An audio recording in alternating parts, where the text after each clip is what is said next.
let's learn the fun-sized story of Porto, Portugal.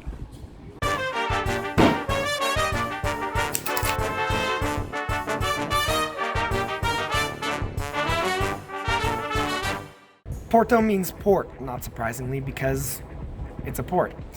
But it once was known as Portugal in Roman times, and that may be where the name Portugal comes from. In Porto, they're building a lot, as you can probably hear. So much so that they're blocking that statue, which is a statue of Dom Pedro I, King of Portugal and Brazil. Everybody keeps finding out that this is a dead end. Right next to the Dom Pedro statue, which is there, you can go to the fanciest McDonald's I've ever seen. Where is it at? There. It's got chandeliers and stained glass.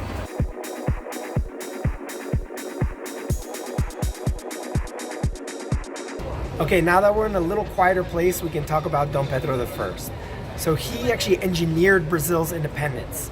So why would his statue be in a country where they lost a significant colony like Brazil to him? Well, because he actually returned here, specifically to Porto, to fight against an absolutist king for civil liberties. He really liked it here and felt like his heart belonged in Porto. People here took it literally, and when he died, they extracted his heart, put it in a jar preserved in formaldehyde, and the jar is still here. Dom Pedro's heart as a symbol for his love for Porto is very important here. So much so that the local soccer club, FC Porto, has the heart in its coat of arms. My tour guide, a native of Porto, also wouldn't want me to forget to tell you that FC Porto was once European champions, beating out Bayern Munich.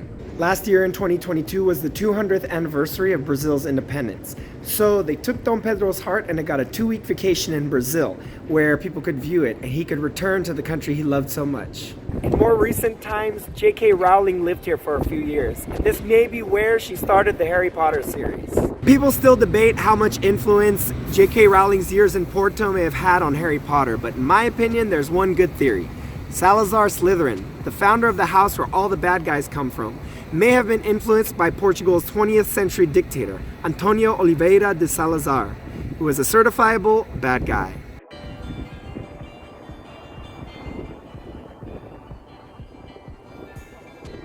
Of course, Porto's most famous export is port, a sweet dessert wine, which you can sample here on the banks of the River Douro.